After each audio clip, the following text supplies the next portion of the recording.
So it was coming to a pressure point here in August, and I think that pressure, economically, whatever you want to call, politically, whatever, it forces people to take action at that time.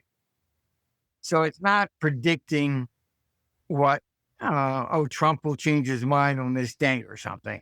It's something that causes him to do so, is the way I look at it. Now, looking at the computer, we're going into World War III for next year.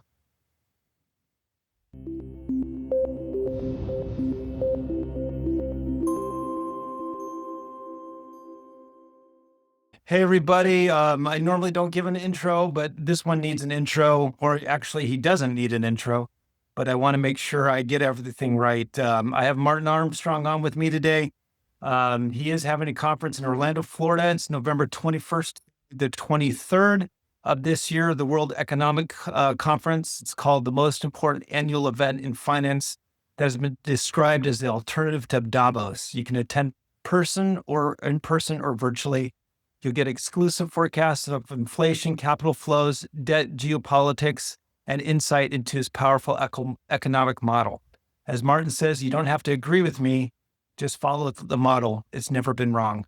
You can get your ticket in the show notes here or go to Armstrong Economics and go to the events page. Martin, how are you, my friend? Oh, pretty good. Just watching the world meltdown, you know. So, let's talk about that. I had you on, it was in the springtime. It's been about 6 months ago. Where are we at in the meltdowns? What are your models telling us? And also shout out to you. You really changed my opinion on a few things. It's all about capital flowing. Talk to me about that, but start with where are we at? Well, most of what's been going on has been turning on war. And so that comes into play with the whole capital flow issue. This is why the vast majority, if not 99.9% of the economic models are always wrong. Is primarily because they focus domestically. And the wild card always comes from the outside, not domestic. Like, for example, there's no politician you can look at in history that said, gee, let's make the United States the world financial capital. You know? And that happened largely because of World War I and then World War II. The U.S. was virtually bankrupt in 1896. That's when J.P. Morgan had to lend $100 million to bail out the Treasury. But it was because Europe was blowing itself up that the capital came over here. And that really created the Roaring 20. So the wild card always comes from the outside. Even like the 87 crash, you had G5 standing up saying they're going to lower the dollar by 40% so they could sell more widgets, and they don't realize that everything in the country is also anything that a foreigner owns would also be devalued. So the Japanese start selling debt, et cetera, you end up with a crash. So, the models that are out there, routinely always are wrong because they are just simply domestic oriented. And after doing this for more than 40 years, I've seen that I think that the problem becomes that the economists want to sell their trade. And so they're telling politicians, gee, do this and you can manipulate society this way or that way or whatever. And that's where it fails because it doesn't take into consideration the outside. Mm-hmm. And a classic example of that, why we're in trouble at this stage, is that the central banks have been using Keynesian economics. oh, we lower interest rates to stimulate and raise them to, you can just plot it against, the economy. It never works. You know, um, we've done studies on stock market, economy versus interest rate. And, it's just, it's absurd. When you lower interest rates, that's when you get into a recession. Stock markets go down, not up. When Trump first came to, won in 2016, the Fed started raising interest rates all the time. Stock market went up, but they called it, it was the Trump rally. Um, again, it's this idea that, they can stimulate or make us do things. It's just false. You had the ECB lower interest rates to negative in 2014. Basically, it was almost 10 years of negative rates and it still didn't work. Um, the real answer is fairly simple. If you think the stock market's going to double next year, you'll pay 20%. If you don't think it's going to go up 1%, you're not going to borrow at 1%. So it's really interest rates against expectations. If you have no confidence in the future, you're not going to borrow. Simple as that. But I think it all started with Marx, that this idea that the government can control society, and Keynes kind of, followed along with that. And look, that's the tools of their trade. Listen to me and we can do this, we can do that, whatever. And I'm sorry, it just doesn't work. I mean, you get a stock market, will decline, the interest rates decline, and they'll say, well, it was already anticipated, or some other excuse, it was already factored in, they got a million excuses to explain why they're always wrong, but that's pretty much the way. Yeah. Let me ask you this then. Trump is putting a lot of pressure, or has been putting a lot of pressure for the Fed to lower rates. What are they seeing? Are we in a recession now? And it seems like what's propping the markets up, correct me if I'm wrong, is there seems to be a lot of money flowing into the U.S. And yeah, talk to me about that. And where is it coming? Is it coming from Europe? Pretty much. I mean, most of our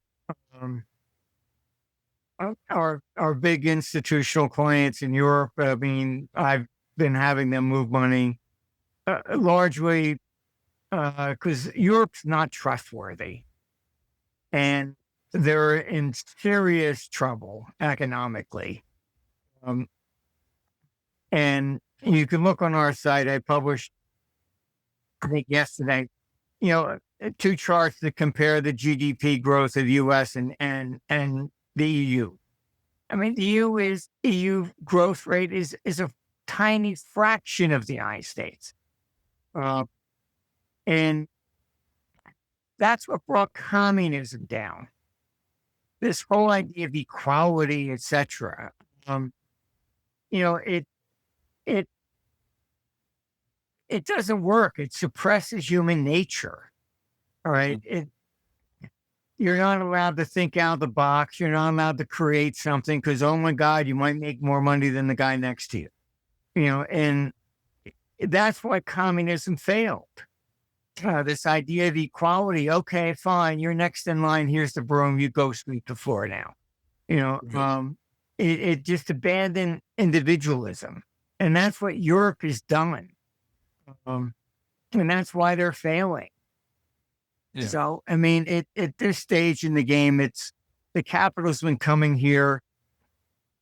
You've had Ursula come out even hinting that they can take unused assets, private assets to use to fund the war. You just had Spain come out and said you can't take more than 3,000 euros out of your account without permission from the government. Right. They routinely cancel their currencies. The U.S. has never done that. And they do that um, largely to, let's say you had a $500,000 in cash and you put it in your safety deposit box. Well, they cancel it. Now it forces you to come out with that. It's either all gone or you go over and say, okay, give me the new ones. And they go, oh, where'd you get this? Did you pay taxes? Uh, Whereas here you can get a $10 bill from 1861 and it's still legal tender. We've never canceled our currency. And that is also part of the reason why the dollar is the reserve currency. About 70% of the actual paper dollars uh, are outside the country because people basically know that they can trust that, but they can't trust the euro. Even British pounds, they cancel. So Trump is entertaining issuing $500 bill, which will only increase that even more. But look, you can look up, the New York Magazine. It was front page. They called it the money plane. They're shipping skids of $100 bills to Russia. And it's like I said, 70% of the actual money is outside the country. Yeah. So Yeah. it's that's also confused a lot of people because you had, in theory, the money supply increasing, and there wasn't inflation. And so then they came up with, the new monetary, theory. And then it realizes that the dollars are being absorbed worldwide, not domestically. So again, that's part of this whole problem of understanding the world economy internationally versus domestic. We have to, open our eyes a little bit more than the academics do. Yeah. So do you see that still the case, or that's still going to be the case for the foreseeable future? Money flowing here to the US because it's interest rate driven, because you're getting a better return over here? Uh, well, to some degree on the interest rate, but it's not really just that. It's that when you have Europe beating the war drums over there all the time, that's what sent the money here for World War I and World War II. If you got tanks running down the street blowing up banks, you're not going to leave your money there. Yeah. Right. But it's not just physical cash. Most of your rare coins, rare stamps, rare art all ended up here in the United States. Gradually then began to move back in the 60s. But it came here for a safe haven. Yeah. And I guess my question is, do you see that changing much? And I know there's a lot of drum beating up the BRICS being in competition with us and all that sort of thing. Yeah. Do you see the money flow stopping, or do you see the BRICS even as a viable alternative, money flowing to the BRIC countries? No, not really. They don't have the rule of law. And look, Brazil is one of the worst debt situations of any country around. China, Russia. Look, these are not places where you can park money and feel secure that you're going to get it back.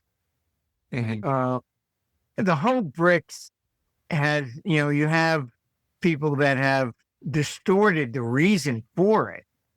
It's the dollar, de-dollarization, all this stuff. Look, it was geopolitical.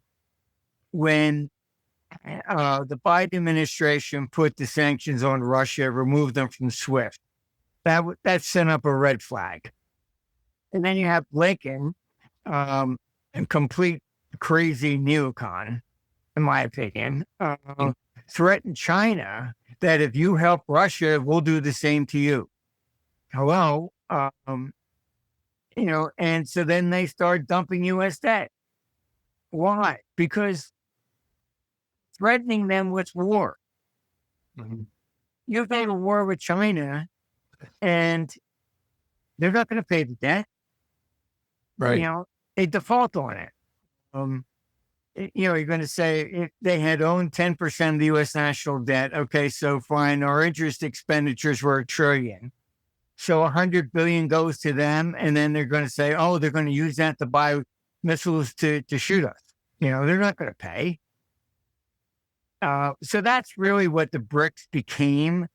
It was countries that realized that they're tired of being intimidated by the United States and dictated to.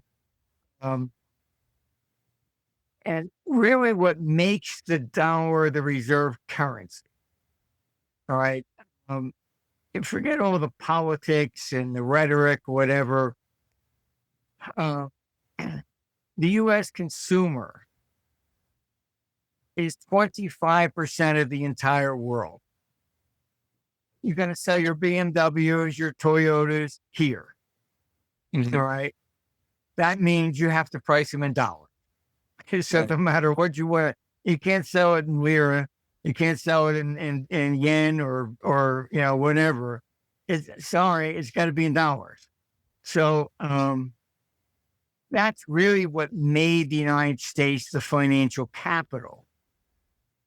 Got it. And like I said, there was no politician that said, let's come up with a scheme to do this. They're not that smart. Trust me. So I mentioned to you offline, I just had Dave Cullum on, and he said the BRICS is more about trading and relationships as opposed to currency. Would you agree with that?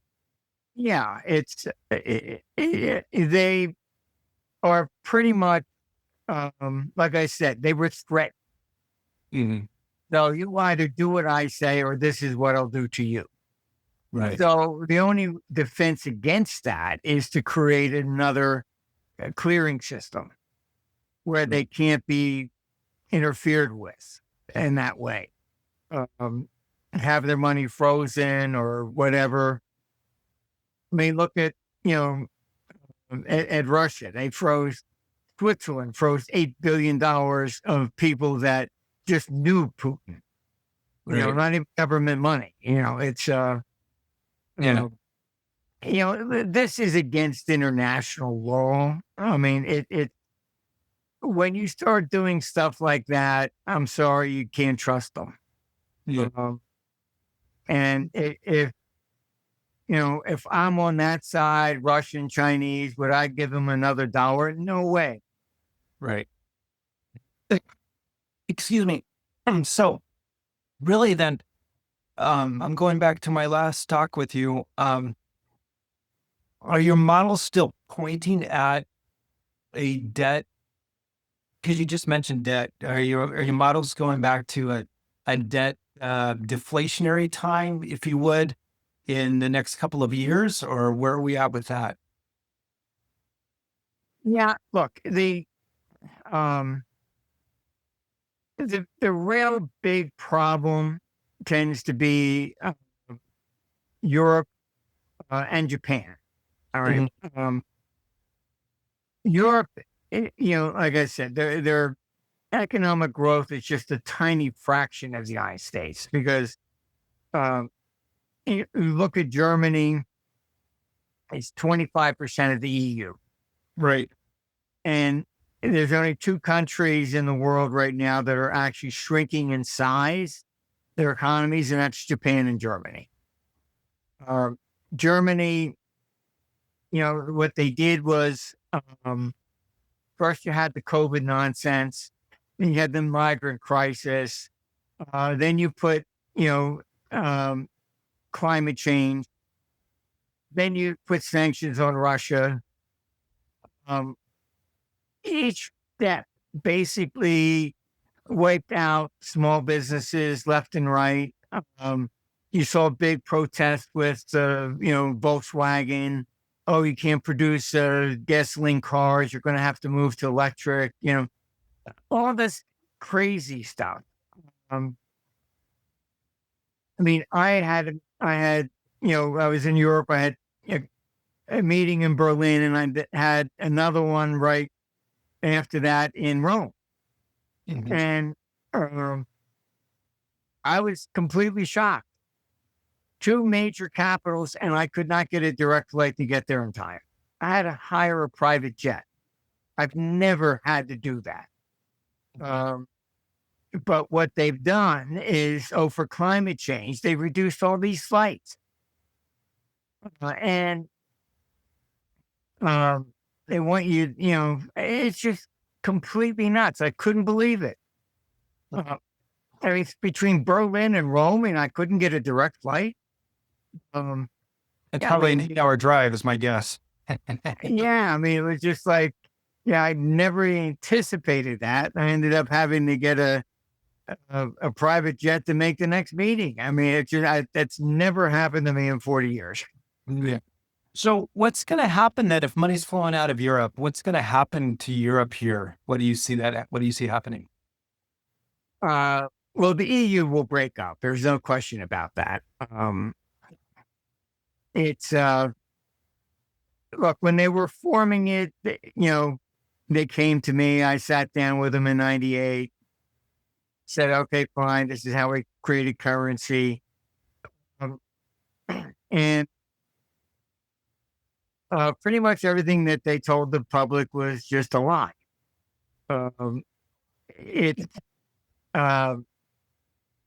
It was, the German Chancellor Kohl, who knew that if he allowed the German people to vote to join the euro, he admitted that he acted like a dictator and he would have lost 7-3. And without Germany, the EU couldn't get off the ground. So he took the Germany in basically unilaterally. The German people were never allowed to vote. You can look on our old site. I was dealing with the Bundesbank back then, and they were pissed off at him, and they were giving us all the notes, everything. I couldn't say back then, what the source was, but that's where it was all coming from. So, I met with him. I said, look, this is how we create it. You got to consolidate the debt, or you'll never compete with the dollar. And he would not allow. Cole said he'll go in, but you can't consolidate the debt because the Germans would think they were bailing out Greece or something. Right. And I was told in '98, okay, fine, we understand what you're saying. Because look, as a trader, it was obvious. I mean, all you were going to do was transfer the volatility between currencies to the bond market. The same thing in the U.S. I said, we got find a single currency, but you got 50 states and everybody pays different rates according to their credit rating. I said, that's what's going to happen here. And they knew what I was telling them was correct. And I was told, look, we just have to get the euro in. We'll worry about the debt later. That was in 1998. Fast forward to today, it sounds like the U.S. Yeah, and they haven't done anything. It's so this is what's tearing Europe apart. You look at all the spreads between the bonds. If they were bearish, Italy, they buy the bonds out of Germany, short the Italian, whatever. Now, because of war, you got Merz, pushing through deficit spending in Germany, abandoning, everything that they were known for, all for war. And so the clock is ticking, basically, and they don't have the economy; it's shrinking. On top of this, this is why they need war. Yeah. You have a choice. If you don't go to war, the people are going to wake up and realize that their pensions are gone, everything, and they're going to come storming the parliaments with their pitchfork. Right. So when a country gets in trouble, they need an external, enemy. Yeah. When Biden put on the sanctions against Russia and the gasoline prices went up, what did he say? Oh, it's Putin's inflation. Right. I'm sorry, you did it, not Putin, Right. but, that's what they always do. Yeah. Well, what is the EU look? If the EU breaks up, what does that look like? Does Germany go? What does Germany do, really? Because that's really the driver. And what does France do? Those are the two biggest drivers. Correct me if I'm wrong. Of Europe. You also have serious problems because of the migration crisis there. Right. That's different than what we have in the United States. Mhm. There, it's more of an ethnic, cultural difference, whereas most of them come in are from the Middle East, and they're not assimilating. They're bringing their own culture there. So in Sweden, you have areas where they have signs up Sharia law here. Police won't even go in some areas. So it's the migration into the United States, they came here to be free, to be part of something. That's not what's taking place in Europe. So, all their ideas have failed, and you're more likely to see rising civil unrest throughout most of the major cities in Europe, particularly because the politicians thought letting these people in, they would be able to draft them and send them into the military to go fight Russians. And I don't think they're going to find that's going to be too helpful. Our staff in Germany has already said one that had a friend who was 60 years old who was told to report for duty. Wow. So, I mean, look, you got, Trump is Trump not really a politician. And what I mean by that is, as you know, I've known many heads of state over the years.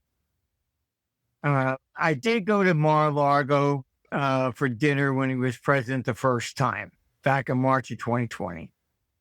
And that's when he said that he wanted to take the troops out of Afghanistan, but it was the reason. He said that he didn't want, he was tired of writing letters to their families to say, your son died for God and country. And he said, what are we doing there? They've been fighting over borders for 1,000 years. What difference are we going to make? Whereas all of our traditional politicians, they're told, don't think about that. That's just collateral damage. We have to beat them as if it's like some, football game. Don't look at the casualties. There's always casualties. Where Trump did impress me is that he actually looked at the people rather than the objective. But I guess he didn't also see any strategic value to the objective in the first place. So maybe that was part of the difference. And I've spoken with RFK. He too was against the war. So I knew where their hearts really were. And I would say that they were not traditional politicians. And look, I was good friends with Maggie Thatcher, and she still did the Falklands War. It's just the way it is. So do you see it just a forever war, continuing a forever war then, especially in Europe then? Because they have to? Yeah, look, up to this point, these wars have been endless, and they've been instigated by American neocons. You can look on YouTube, you'll see Robert McNamara before he died. He did an apology on Vietnam. He took us into there. He goes, well, we were wrong. we thought Russia was involved. It was just a civil war. Okay. You have also on YouTube General Wesley Clark, who did a speech in 2007. He went to the Pentagon after 9/11. He was told that they were going into Iraq. And he says, "Oh, you tied Saddam to this?" They said, "No, just going in." And then they told him they wanted to go take out 7 other countries. It's these people. Look, I've been to dinner with a number of them. It's all I can say is that it defies logic. Yeah. I think that they just grew up hating Russians because of Khrushchev. We will bury you, and we'll show you. We'll spread democracy to the world, or whatever, which we don't even have. But and when Russia fell, communism collapsed. I was in D.C. back then, doing some work on in economics for the Reagan administration. But at that time, Gorbachev said he indicated, made a speech, and Reagan wanted to go meet him. And they told him at that stage in the game, they couldn't call him a communist. They just said, you can never trust the Russian. So it looked like it turned from hatred of communism to, ethnic hatred. There's no rational reason why we should be at war with Russia. Yeah. You have NATO. I've seen the internal memos, but NATO should have been shut down when the Warsaw Pact fell. That was the whole reason for it. All right. And so to remain relevant, to keep the money going to them, they have to keep the same story. Oh, Putin's going to come in, he's going to take all of Europe. Well, he's been there since 1999. Mm-hmm. All right. I don't think he has much time left. All right. I don't think you would have waited to the last 6 months of your life, and it's any time you create an agency, U.S. Department of Education, it doesn't matter. All right. They will fight tooth and nail to stay alive. Yep. Why? Because that's their salaries, that's their pension. Yep. All right. Yep. NATO is just a retirement home for neocons. That's it. And so they have to keep the same threat, as if it was Khrushchev. We will bury you, which was not economic. That was more of a philosophical, religious type thing. Communism is better than capitalism thing. That's the old Marxist, agenda. And he really did believe that. And that's why, after the Cuban Missile Crisis, they staged the coup to get rid of him. Right. And then Brezhnev comes in, but you can watch a movie, I think it's called The Courier. There was a Russian colonel, I believe, and they made a movie out of it. He was giving information about the missiles going to Cuba, and that's how JFK knew about it. And they used as British salesmen to be the guy going back and forth and bringing the messages. Because in any country you're looking at, there's always people that are pro and against the MIDI government. Doesn't matter.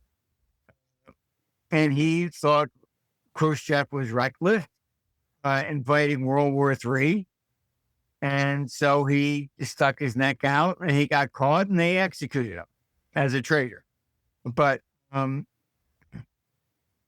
that's really what you're looking at. Then they overthrew Khrushchev.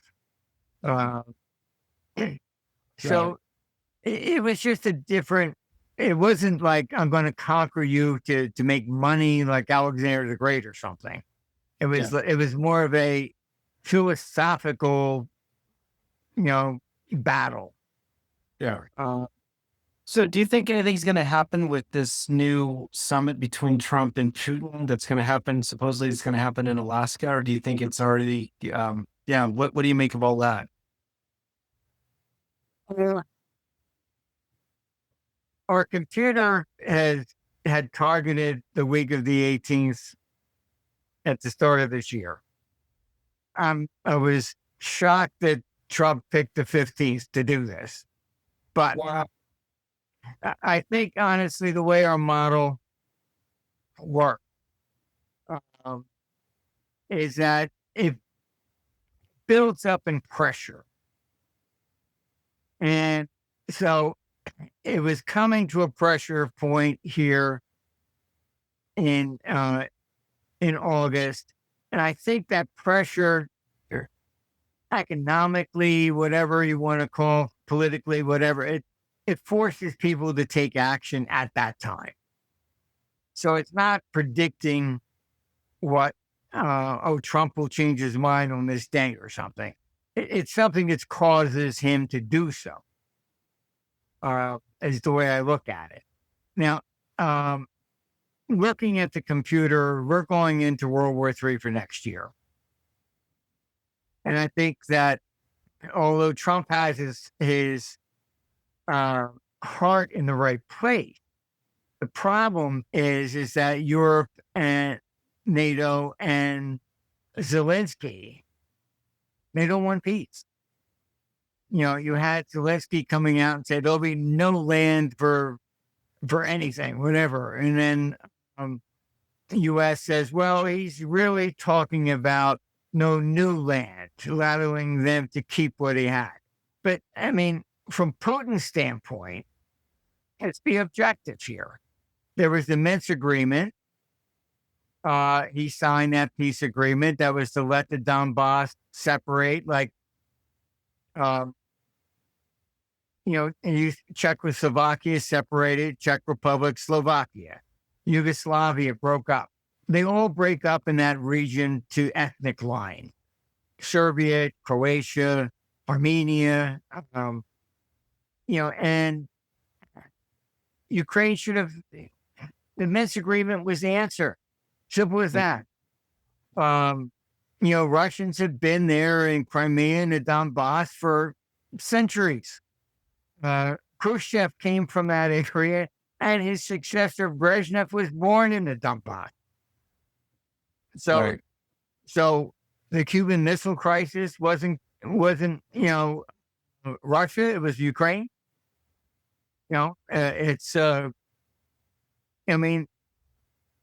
Ukraine was also the first country to force the breakup of the EU. Of the USSR.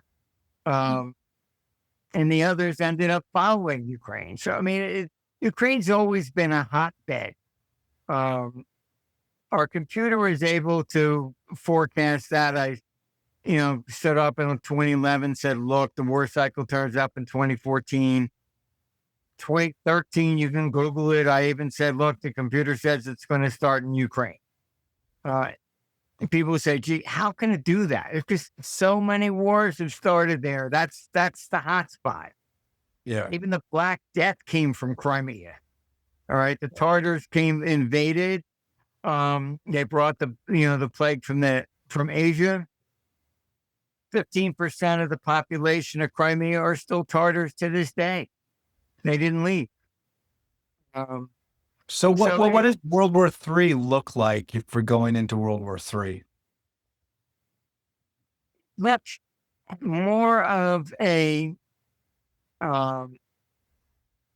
chaotic type version, not where you have one big group against another.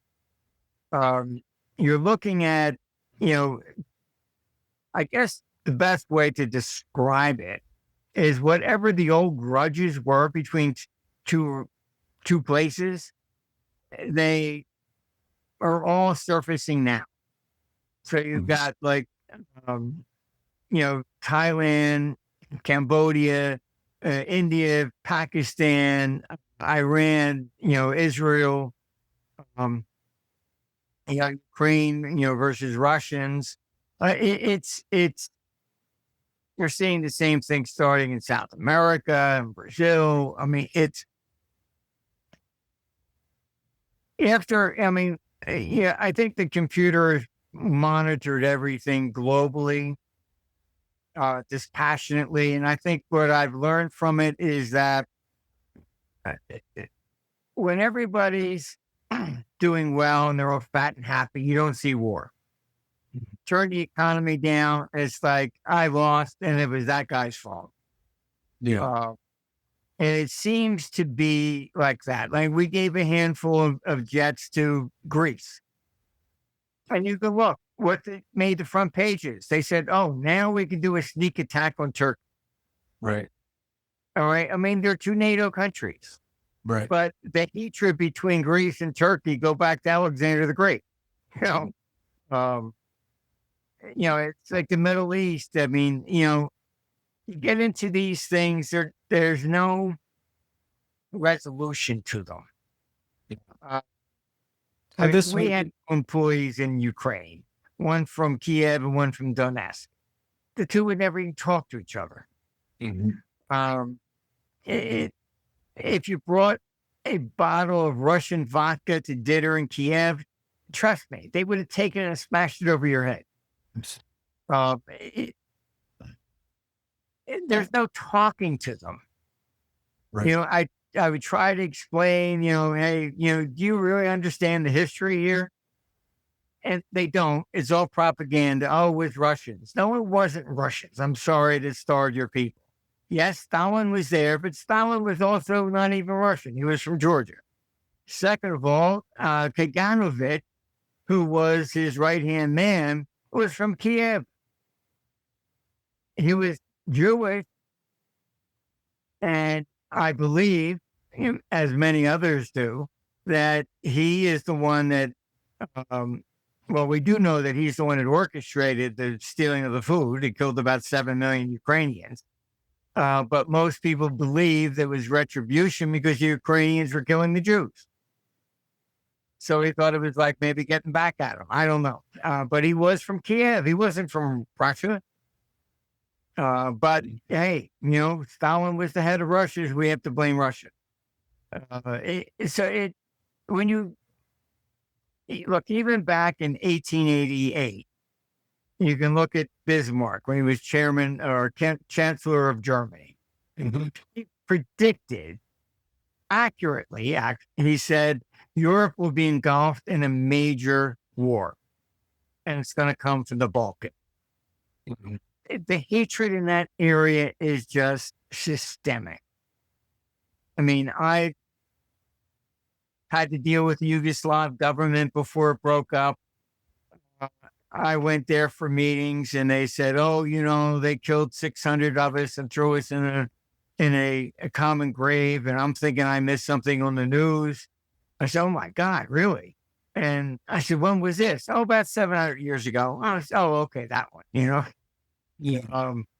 It just lives on forever and ever. Like we were talking about, Greece versus Turkey. I mean, Yeah. they're going back to Alexander the Great. Yeah. Right.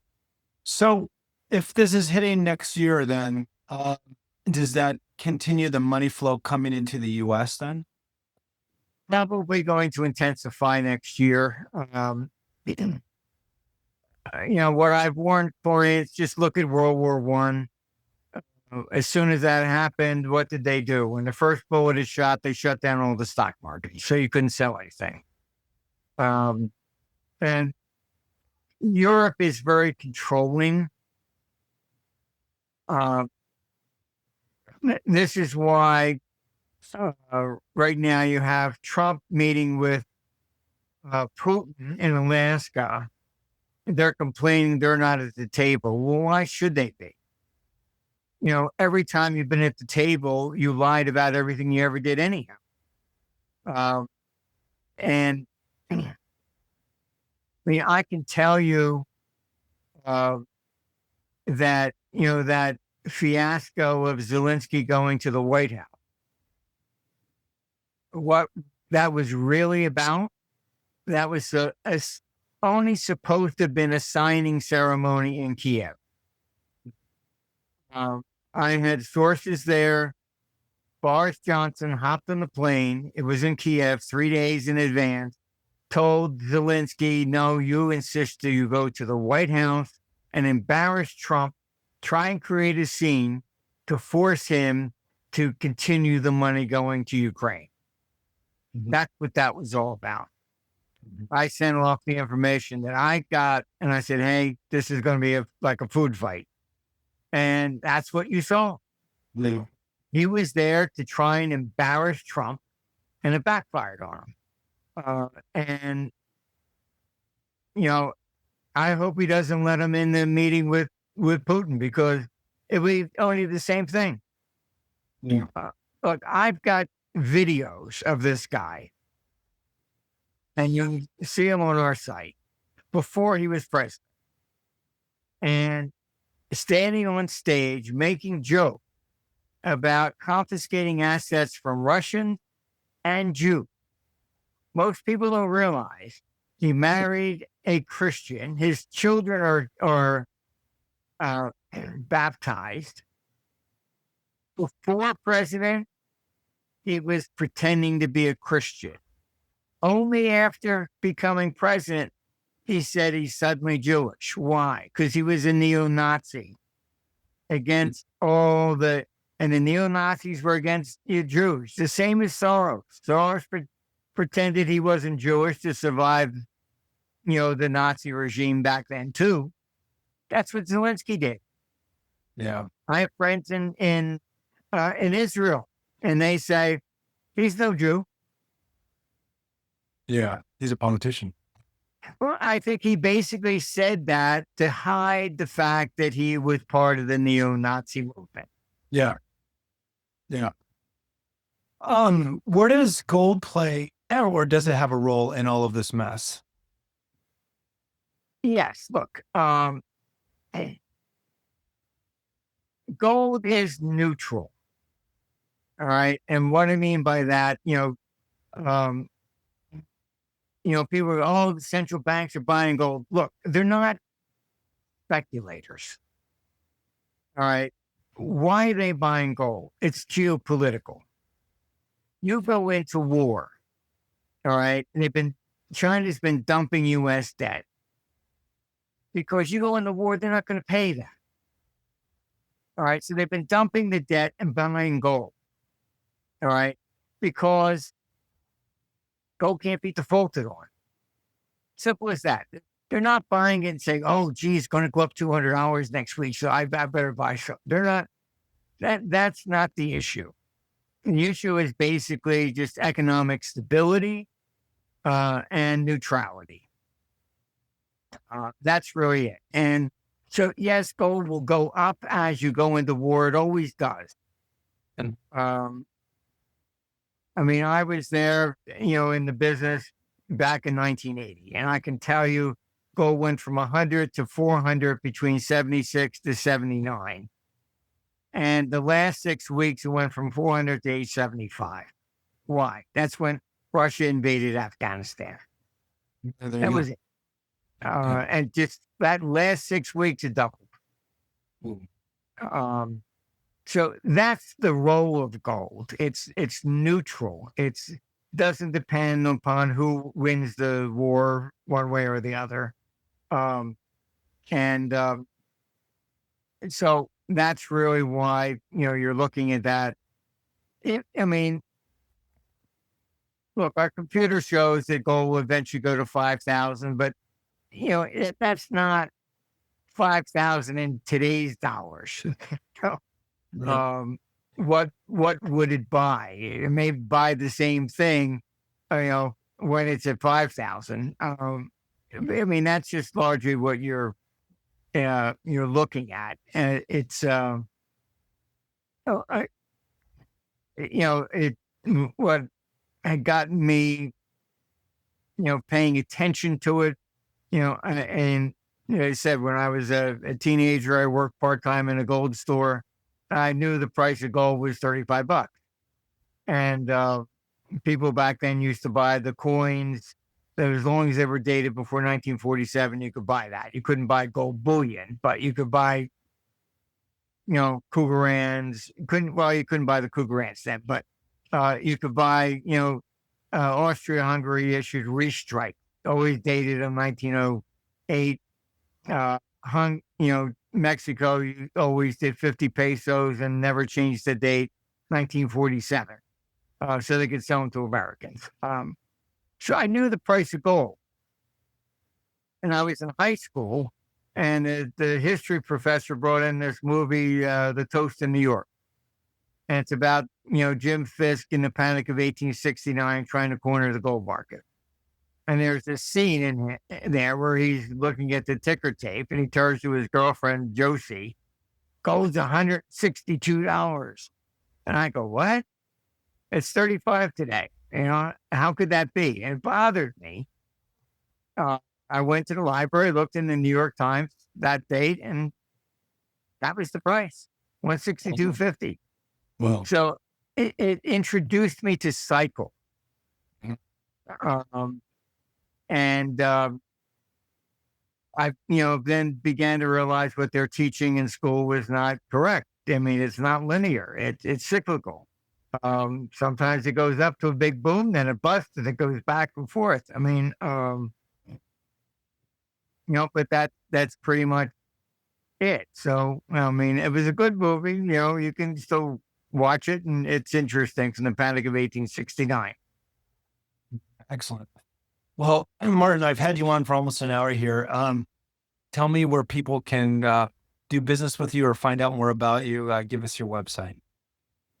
You can go to armstrongeconomics.com. We keep it as an open forum, so you don't have to put in your emails. You don't get, 50, emails from me every day saying you want to buy some swamp land in Florida or something, Now we try to keep it as an open source we're amazingly not blocked anywhere. We do have offices in China and Middle East, and we have people attending our conferences from China, Russia, all over the place. So I think everybody realizes it's the computer. We're not fooling around saying, on page 3, by the way, overthrow your government or something, All right.